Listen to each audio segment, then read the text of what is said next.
Qué gusto saludarlos de nuevo, hermanos. Aquí estamos queriendo colaborar y hacer la parte que nos toca en el cuerpo de Cristo, y la mía es precisamente esta: enseñar, discipular, predicar, equipar a través de la palabra del Señor. Hoy veremos el tema la iglesia como un solo cuerpo. Es importante entender que hay muchos conceptos sobre la iglesia de Cristo que se dicen hoy y no son bíblicos. Y eso obviamente acarrea problemas, porque algunos creen que la iglesia es una comunidad de beneficencia, o es como un club social, o es una comunidad para apoyar al vecindario. Pero la iglesia es más que eso. La iglesia, y de hecho la iglesia se parece mucho hoy a eso, a un club social, pero es la iglesia gloriosa del Señor. Es la iglesia que el Señor está edificando, es la iglesia que el Señor ha llamado para que sea una morada santa para Dios. La iglesia de Cristo siempre se ha caracterizado por ser una iglesia bíblica, es la que refleja la gloria de Dios, es decir, los atributos comunicables de Dios, como la gracia, como el amor, como la santidad, como la integridad, como la justicia de Dios, la misericordia de Dios, la paciencia de Dios. Y todo eso tiene que ver con el hecho de lo que es la iglesia. Y por eso, insisto, el tema de hoy de la iglesia como un solo cuerpo. Así que nosotros vamos a enfatizar y vamos a aprender hoy sobre esta verdad. Somos un solo cuerpo con muchos miembros. Y para ello entonces vamos a leer Efesios capítulo 4 y vamos a estar leyendo varios versículos. Pero Efesios 4:12 dice: a fin de capacitar a los santos para la obra del ministerio, para la edificación del cuerpo de Cristo. Incluso el 11 dice: y él dio a algunos al ser apóstoles, a otros profetas, a otros evangelistas y a otros pastores maestros. Así debemos de leer Efesios 11. No dice en original pastores y maestros, sino dice pastores maestros. ¿Cuál es el propósito? A fin de capacitar a los santos para la obra del ministerio, para la edificación del cuerpo de Cristo, hasta que todos lleguemos a la unidad de la fe y del conocimiento pleno del Hijo de Dios, a la condición de un hombre maduro y a la medida de la estatura de la plenitud de Cristo. ¿Con qué propósito? Para que ya no seamos niños sacudidos por las olas y llevados por doctrina, llevados de aquí para allá, por todo viento de doctrina, por la astucia de los hombres, por las artimañas engañosas del error, sino que hablando la verdad en amor, crezcamos en todos los aspectos en aquel que es la cabeza, es decir, Cristo, de quien todo el cuerpo, estando bien ajustado y unido por la cohesión que las coyunturas proveen, conforme al funcionamiento adecuado de cada miembro, produce el crecimiento del cuerpo para su propia edificación en amor. Así que Pablo ha recibido este misterio, como lo ha dicho ya en Efesios 2 y en Efesios 3. Ese es el misterio escondido por los siglos, que Cristo vino a hacer una nueva humanidad uniendo judíos y gentiles, y al cual la Biblia le llama el cuerpo de Cristo o la iglesia del Señor Jesucristo. Pero tenemos que entender que los santos en el cuerpo de Cristo es como viven, como permanecen. Y son esos santos a los que la Biblia dice que se capacitan, o que en este caso son capacitados para la obra del ministerio. Son capacitados y son equipados, como lo dice Efesios 12, y por eso, aunque leí todo, es el texto el que quiero explicar: a fin de capacitar a los santos para la obra del ministerio, para la edificación del cuerpo de Cristo. La Biblia le llama santos porque son aquellos que han sido apartados, como dice Efesios capítulo número 1, versículo 4. Según nos escogió en él antes de la fundación del mundo, para que fuéramos santos y sin mancha. Entonces, un creyente, un nacido de nuevo, es uno que ha sido apartado del pecado, apartado del mundo, apartado, ha sido liberado del poder del pecado. Y entonces la Biblia nos llama santos porque debemos vivir en santidad, pero porque un día seremos completamente o perfectamente santos. Nunca seremos al nivel de la santidad de Él, porque la santidad de Dios es superlativa, pero obviamente seremos santos. Así que son los santos los que son capacitados. Por eso hago ese énfasis: son capacitados y son equipados. Pero ojo con esto, y ponga atención a esto: son capacitados y edificados dentro del cuerpo del Señor. Se capacita a los santos, esto es ya lo dije, a los nacidos de nuevo. Observamos que el tema es colectivo, no es uno, sino a fin de capacitar a los santos. Está hablando de todos, y está hablando de toda la iglesia, pero como también debemos de concentrar eso en cada congregación que pertenece a la iglesia, está hablando por eso es tan importante la membresía de la iglesia. Y por eso esta serie le vamos a concluir explicando la disciplina de la iglesia, que eso hace que la iglesia se mantenga saludable y en santidad. Así que el tema es colectivos, es juntos, en unidad, como iglesia, vamos siendo equipados. Es un argumento bíblico e irrefutable que no podemos negar. Nadie es capacitado fuera del cuerpo, fuera de la iglesia. Y yo insisto en esto, hermanos, porque algunas veces nosotros nos olvidamos o pareciera que no ponemos atención, que hay tantas mentiras al respecto de eso, pero se capacita y se equipa a los santos dentro de la iglesia. Capacitar, entendamos, porque el texto habla de dos cosas, a fin de capacitar a los santos, uno, para la obra del ministerio y para la edificación. Esas dos palabras debemos de explicarlas y definirlas. Capacitar tiene que ver con perfeccionar. En otras palabras, lo que está diciendo la Biblia es que los santos son perfeccionados. ¿En qué? En su santidad, en su madurez, en su amor, en su fe, en su crecimiento, en que cada día nos estamos pareciendo más al Señor Jesucristo hasta que lleguemos a la plenitud de un hombre maduro. Y lo dice puntualmente el texto en lo que hemos leído. Así que es importante entender esto. Capacitar es perfeccionar a los santos. Y por supuesto, ¿eso cómo se hace? Se hace de varias maneras: por la palabra de Dios, por la oración, por las pruebas que nos vienen y por el sufrimiento. ¿Cómo se perfecciona a los santos? Para repetirlo y asustarte más. Uno es por la palabra, el otro es por la oración, el otro es por las pruebas y el otro por los sufrimientos. De esa manera estamos capacitando o se está capacitando los santos. Así que cuando uno sufre, está sufriendo, si está sufriendo a causa del Evangelio, está sufriendo porque Dios te está perfeccionando. Y cuando digo a causa del Evangelio, hablo de enfermedades que una persona pueda estar padeciendo, sufriendo o siendo probado porque está pasando una enfermedad de 2, 3, 4 años. Obviamente ese sufrimiento y esa prueba te está perfeccionando. Por supuesto, la palabra, la oración, eso creo que ya está más que claro. Y hay que entender y volver a enfatizar que esta capacitación es colectiva, llevará a la iglesia a ser edificada, desarrollada. Porque por eso Pablo dice en 1 Corintios 12, cuando un miembro sufre, todos sufren. Cuando un miembro se duele, todos se duelen, porque obviamente todos colaboramos. Si alguien está padeciendo económicamente pobreza, todos debemos aportar para eso.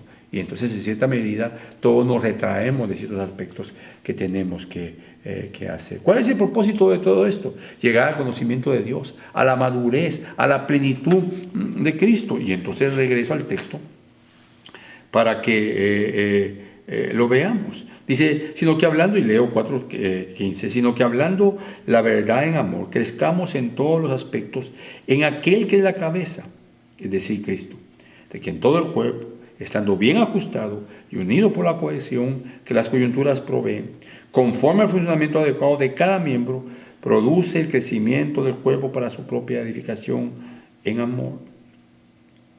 Esto digo, pues, y afirmo juntamente con el Señor, que ya no andéis así como andan también los gentiles en la vanidad de su mente. Entonces debemos de crecer nosotros en esto. Pero el verso 13 dice, hasta que todos lleguemos a la unidad de la fe, 1, al conocimiento del Hijo de Dios, 2, a la condición de un hombre maduro, 3, a la medida de la estatura de la plenitud de Cristo. Al final es la meta de Cristo, de su obra en la cruz, que todos lleguemos a la semejanza de Cristo. Y por eso es que el propósito de todo esto es el crecimiento, llegar al conocimiento de Dios, llegar a la madurez y llegar a la plenitud de Cristo. Insisto en la pregunta, por eso la importancia del cuerpo, un solo cuerpo. ¿Cómo hace Dios? ¿Cuál es el taller, por decirlo de alguna manera, donde Dios agarra el barro y lo empieza a moldear y le empieza a dar la forma? Y si algo no le parece en ese barro, lo deshace y lo vuelve vuelve a empezar a trabajar con ese barro. El taller es la iglesia. Es la iglesia donde estamos siendo formados y, por supuesto, la vida, es decir, la vida diaria del creyente sometido a la iglesia, los sufrimientos de su diario vivir, su oración constante, la palabra con la cual se alimenta constantemente, sus pruebas de la vida en el hogar, en el trabajo, en la calle. Y obviamente la iglesia es el lugar del refugio donde el creyente y las familias están para que entiendan que lo que está pasando es parte de ese crecimiento. Y porque debemos entender que luchamos contra el mundo y contra el pecado colectivamente, no cada uno individualmente. El creyente que no está congregado en una iglesia, ya dijimos que no es creyente, ¿verdad? Pero el creyente que no está sometido a la iglesia es un creyente que va a perder una batalla contra el pecado y contra el mundo, porque él no está sometido a la iglesia. Eso nos lleva a un segundo punto. El primer punto que vimos fue capacitando a los santos. Se edifica el cuerpo. Cuando los santos son capacitados, el cuerpo está edificando. El segundo punto es la relación entre Cristo y la iglesia. Y de nuevo entonces leemos algunas de las cosas que Pablo nos dice de esa relación. Por ejemplo, Efesios 5, 22 dice: las mujeres estén sometidas a sus propios maridos como al Señor, porque el marido es cabeza de la mujer, así como Cristo es cabeza de la iglesia, siendo él mismo el Salvador del cuerpo. ¿Qué está diciendo Pablo? Pablo no está hablando del matrimonio. Si tú lees bien el capítulo 5, Pablo no está hablando del matrimonio. Pablo está hablando de la iglesia. Entonces está utilizando el matrimonio como algo ilustrativo, porque el marido es cabeza de la mujer, así como Cristo es cabeza de la iglesia, siendo él mismo el Salvador del cuerpo. Pero así como la iglesia está sujeta a Cristo, también las mujeres deben estarlo a sus maridos en todo. Maridos, amad a vuestras mujeres, así como Cristo amó a la iglesia y se dio a sí mismo por ella, para santificarla, habiéndola purificado por el lavamiento del agua con la palabra, a fin de presentársela a sí mismo una iglesia en toda su gloria, sin que tenga mancha, ni arruga, ni cosa semejante, sino que fuera santa e inmaculada. Así también deben amar los maridos a sus mujeres, como a sus propios cuerpos. El que ama a su mujer, a sí mismo se ama, porque nadie aborreció jamás su propio cuerpo, sino que lo sustenta, lo cuida, así como también Cristo a la iglesia, porque somos miembros de un cuerpo. Entonces es importante entender lo que está pasando aquí, la relación que hay entre Cristo y la iglesia. Cristo es la cabeza de la iglesia, como lo leímos en el versículo 22 y 23. Así que la iglesia está sostenida por Cristo. Hay una relación directa con Cristo porque estamos unidos a Cristo. Y al estar unidos a Cristo, estamos unidos a la iglesia. ¿Y cómo sé que estoy unido a Cristo? Porque estoy unido a la iglesia. El amor de Cristo, hay un amor de Cristo en todos estos versos, pero el verso 25 lo describe de una manera hermosa. Maridos, amad a vuestras mujeres, como Cristo amó a la iglesia. ¿Cómo la amó? ¿Cómo demostró su amor por la iglesia? Entonces, el texto Pablo dice, amó a la iglesia y se dio a sí mismo por ella, su vida, se entregó, murió por la iglesia. ¿Y por qué murió? Para santificarla. Había un propósito, para santificarla. Y habiéndola purificado por el lavamiento del agua con la palabra. ¿Cuál es el fin final? El propósito final. A fin de presentársela a sí mismo una iglesia en toda su gloria. Es una iglesia gloriosa, que sin que tenga mancha, ni arruga, ni cosa semejante, sino que fuera santa e inmaculada. Esta es la relación, parte de la relación que tiene Cristo con su iglesia. Llevarla a ser una iglesia santa, una iglesia gloriosa. Puede que cuando leamos esto nos preguntemos, pero está difícil ver que en nosotros pase eso. Si yo cuando me veo que no hay mucho avance. Bueno, es la obra de Dios, no es obra tuya. No es obra mía, es obra de Dios. Lo que nosotros tenemos que hacer es permanecer como creyentes dentro de la iglesia de Cristo. Obedecer a los mandamientos. Dejarnos discipular. Dejarnos enseñar.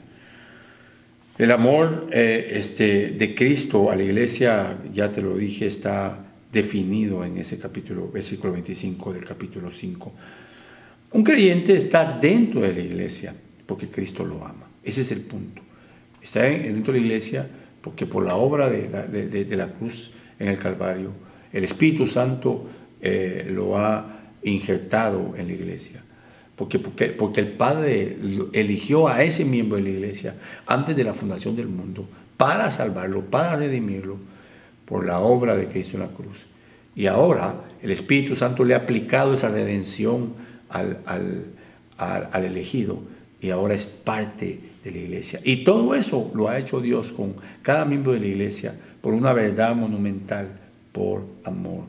No hay cristianos fuera de la iglesia. Solo hay religiosos mentirosos que dicen ser cristianos. Porque un cristiano que está dentro de la iglesia es alguien que está unido a Cristo. Cristo murió por su iglesia y se entregó a ella, lo leímos en el versículo 26 y 27. Y se entregó con un propósito, santificar a la iglesia. ¿Para qué la santificó? ¿Y cómo la santificó? Purificándola por el lavamiento del agua con la palabra. Es decir, como estamos hablando en un proceso de santificación, por eso tenemos que estar siempre nosotros delante de la palabra. Y por eso la iglesia, estar con la iglesia es vital. Y por favor, yo me detengo en esto. No creas que ser parte de la iglesia es venir únicamente los domingos. Ni tampoco creas que la manera en que podemos estar siempre con la iglesia es en servicios de lunes a domingo. Por supuesto que no. Lo que necesitamos es estar siempre con la iglesia, pero no necesariamente que tener 7 servicios a la semana. La iglesia puede tener 2 servicios a la semana, pero es tu responsabilidad acercarte a los hermanos de la iglesia y ellos que se acerquen a ti. Muchas veces lo que sucede cuando queremos acercarnos a la gente en términos prácticos es que los llamamos, no nos contestan, pasa una semana, no nos regresan la llamada.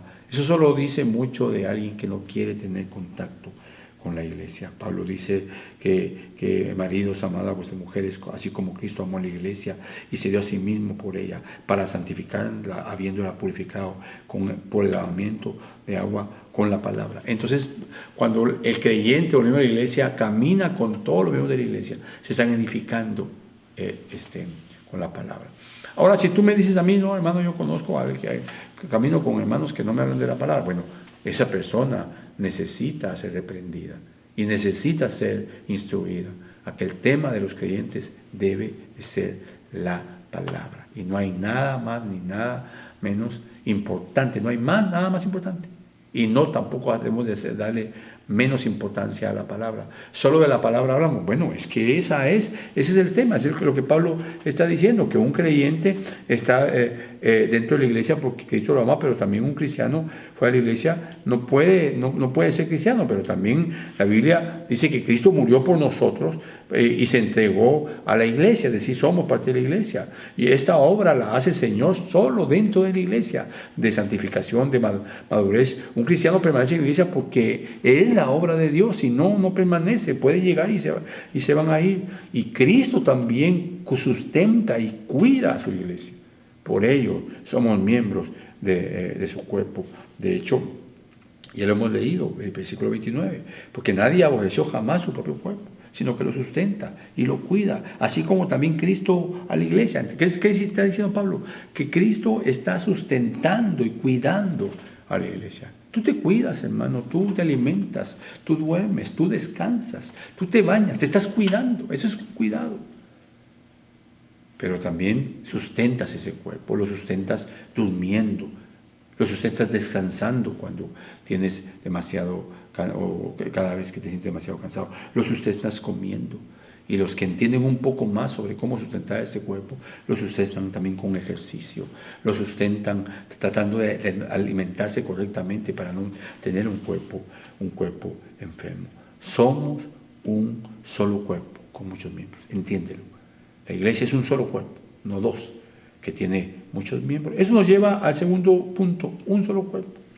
La iglesia es un solo cuerpo, ya lo dije, con muchos miembros. Es un cuerpo formado por diferentes miembros y diferentes funciones. Nadie puede hacer la función que tú haces. Si estás en el cuerpo de Cristo es porque tienes una función a la cual Dios te llamó. Y cada miembro debe tener el mismo cuidado por los otros. Es lo que Pablo dice y vale la pena leerlo. En 1 Corintios, capítulo número 12, escucha lo que dice 1 Corintios 12. 1 Corintios 12, del 20 al 27, dice lo siguiente: sin embargo, hay muchos miembros, pero un solo cuerpo. Y el ojo no puede decir a la mano, no te necesito, ni tampoco la cabeza a los pies, no os necesito. Por el contrario, la verdad es que los miembros del cuerpo, que parecen ser los más débiles, son los más necesarios. Y las partes del cuerpo que estimamos menos honrosas, a estas las vestimos con más honra, de manera que las partes que consideramos más íntimas reciben un trato más honroso, ya que nuestras partes presentables no las necesitan.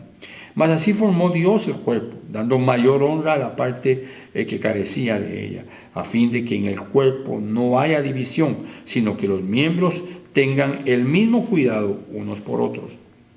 Y si un miembro sufre, escucha esto, los miembros sufren con él. Y si un miembro es honrado, todos los miembros se regocijan con él. Ese es el punto que Pablo está tocando. Cada miembro debe tener cuidado uno de los otros. Ahora bien, vosotros sois el cuerpo de Cristo y cada uno individualmente un miembro de él. Tú, como parte del cuerpo de Cristo, eres miembro. Un miembro, qué privilegio, hermano, del cuerpo de Cristo. Y debes hacer tu parte y debes estar cuidando, preocuparte por los demás miembros de la iglesia, a fin de que en el cuerpo, dice Pablo, no haya división. Esa palabra, a fin, es una cláusula de propósito, que significa que la iglesia debe ser una y no dividirse. No fuimos llamados a dividir iglesias, no fuimos llamados a dividirnos nosotros mismos, fuimos llamados a caminar como un solo cuerpo. Es el mismo cuidado significa estar ansiosos por otros, preocuparse por ellos, como lo entiende muy bien uno cuando es padre o madre. Hay un cuidado por el hijo, hay una preocupación. Si el hijo tiene 19 años o 20 y se ha dado por primera vez cargo, las primeras semanas, hay una preocupación de que en lo que él va ganando experiencia tenga la prudencia y todo vaya a estar bien. Por lo tanto, la iglesia formada por muchos miembros, debemos cuidarnos los unos a los otros. Eso es la voluntad de Dios y simplemente, hermanos, debemos obedecer. Cada miembro tiene una función. El penúltimo versículo que leímos lo dice. Y cada miembro hará la función que le corresponde en el cuerpo. ¿Para qué? Para crecimiento del cuerpo, para santificación, edificación del cuerpo, para capacitar al cuerpo, para que el cuerpo pueda crecer. Por eso es que Colosenses, y regresamos a Colosenses, cuando hablamos de la membresía tenemos que mantenernos en Corintios, en Colosenses, en Efesios y en Tesalonicenses. Bueno, hay otros textos, pero Colosenses capítulo 1, versículo 18 al 23 dice: Él es también la cabeza del cuerpo, que es la iglesia, y Él es el principio, el primogénito de entre los muertos, a fin de que Él tenga en todo la primacía. Porque agradó al Padre que en Él habitara toda la plenitud, y por medio de Él reconciliar todas las cosas consigo, habiendo hecho la paz por medio de la sangre de su cruz, por medio de Él. Y repito, ya sean las que están en los cielos como las que están en los cielos, aunque vosotros antes estabais alejados y erais de ánimo hostil, ocupados en malas obras. Sin embargo, ahora Él os ha reconciliado en su cuerpo de carne, mediante su muerte, a fin de presentaros santos, sin mancha e irreprensibles delante de Él. Si en verdad permanecéis en la fe, bien cimentados y constantes, sin moveros de la esperanza del Evangelio que habéis oído, que fue proclamado a toda la creación debajo del cielo, y del cual yo, Pablo, fui hecho ministro. Entonces, ¿qué estamos viendo aquí? Que Cristo se entregó a la iglesia.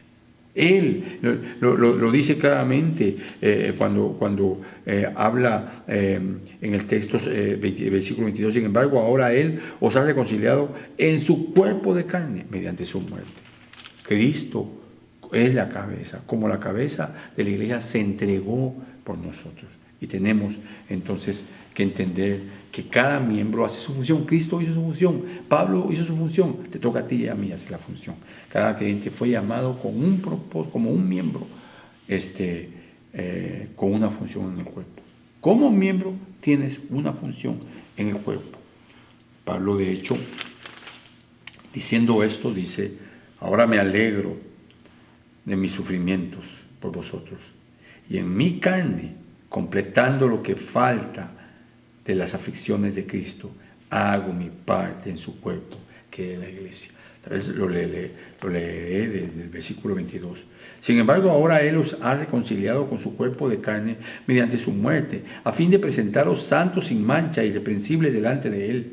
Si en verdad permanecéis en la fe bien cimentados y constantes, sin moveros de la esperanza del Evangelio que habéis oído, que fue proclamado a toda la creación debajo del cielo, y del cual yo, Pablo, fui hecho ministro. Ahora me alegro, dice Pablo, de mis sufrimientos por vosotros, y en mi carne, completando lo que falta de la aflicción de Cristo, hago mi parte por su cuerpo, que es la iglesia.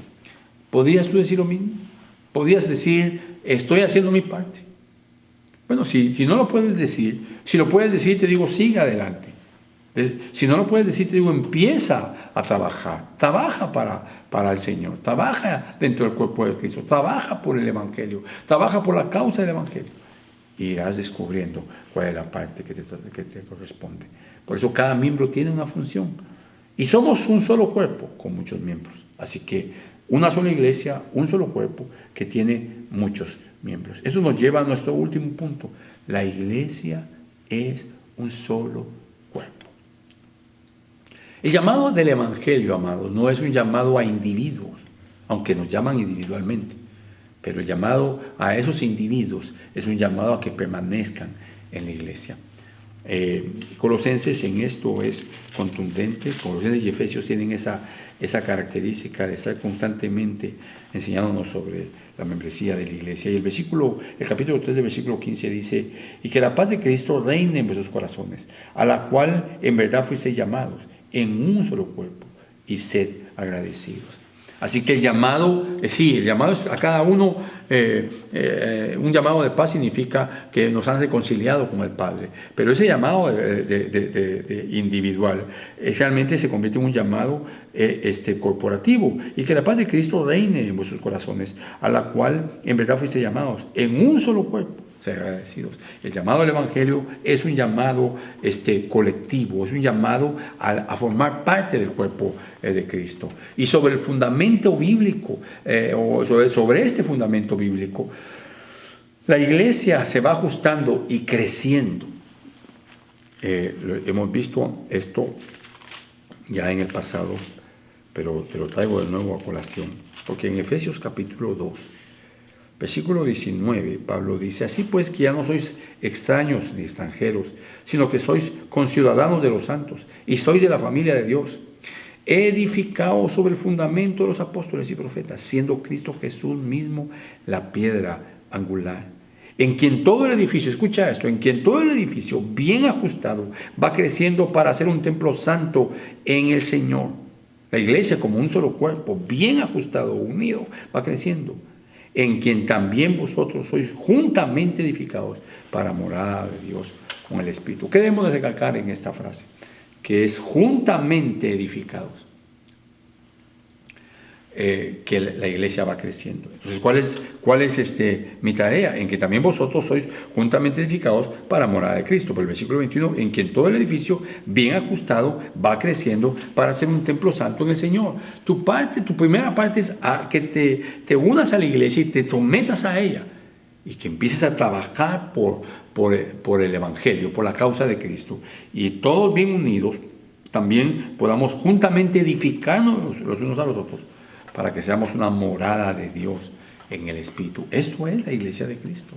Toda congregación que es parte de la iglesia de Cristo está unida a Cristo, y toda congregación necesita entender eso, y cada creyente necesita entender esto.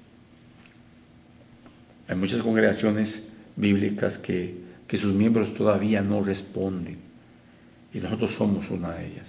Tú necesitas responder. un llamado a la obediencia, que entiendas que tu verdadera familia es la iglesia de Cristo, que claro que tienes una familia, un esposo, una esposa, hijos, pero eso se terminará en la eternidad. Y lo que siempre continuará es que somos la iglesia de Cristo.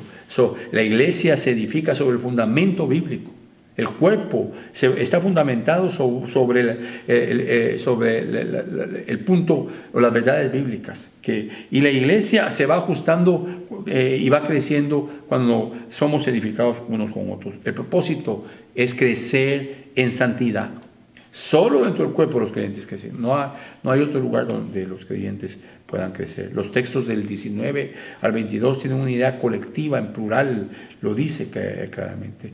Es una participación conjunta. Estoy hablando del versículo 19 al 22, una participación conjunta. De hecho, tienen un prefijo en griego que se conoce como sin, que es copartícipes, coherederos. Es decir, juntos estamos creciendo en todos los aspectos. Hasta hoy Cristo, hermanos, continúa edificando su iglesia, construyendo su iglesia. Cada miembro que se agrega a la iglesia está llevando a un crecimiento de la iglesia, y eso significa que sigue construyendo, edificando, capacitando su iglesia. Solo en su conocimiento eterno, soberano, Él sabe cuándo la iglesia ha terminado de ser edificada y construida. Así que Él está a cargo de esa edificación y de esa construcción de la iglesia. Por eso se lo dijo a Pedro, perdón. Yo sobre esa roca, yo edificaré mi iglesia. ¿Quién edifica la iglesia? Cristo. Así que hasta hoy Cristo sigue edificando su iglesia. Amados hermanos, nosotros somos un solo cuerpo con muchos miembros. Así que resumamos esto, concluyamos resumiendo lo que implica la iglesia como un solo cuerpo. Fue el tema que hoy hemos tocado. Y para ello explicamos que los santos en el cuerpo de Cristo, los santos están trabajando o unidos al cuerpo de Cristo. Los santos están siendo capacitados y edificados dentro del cuerpo. La relación que hay, también hablamos de la relación que hay de Cristo con su iglesia, es decir, con los santos que están ahí. También dijimos que ese cuerpo o que esa iglesia es un solo cuerpo, y la iglesia es un cuerpo pero con muchos miembros. Es un solo cuerpo pero con muchos miembros, y también esta iglesia es un solo cuerpo y que debe trabajar como tal, debe funcionar. Todos esos miembros deben de saber que trabajan para un solo cuerpo y hacer esa función constantemente. Así que somos un solo cuerpo con muchos miembros. Y mis hermanos, yo te invito a que vayas a tu hogar y que pases toda la semana leyendo los textos, el tema que tienes en tu folleto y los textos que aquí hemos leído, y medites en ellos y que respondas a las preguntas de aplicación, porque es parte de tu trabajo santificarte en tu casa. Y cuando abres la Biblia con un tema como estos, si la estás leyendo y respondiendo, lo que estás haciendo es llenándote de la palabra del Señor, y eso es lo que necesitamos. Eres un miembro del cuerpo, de un solo cuerpo de Cristo, y como tal, juntos nos debemos edificar los unos a los otros, y de esa manera la iglesia va creciendo. Así que haz tu tarea en el cuerpo de Cristo. Bendiciones.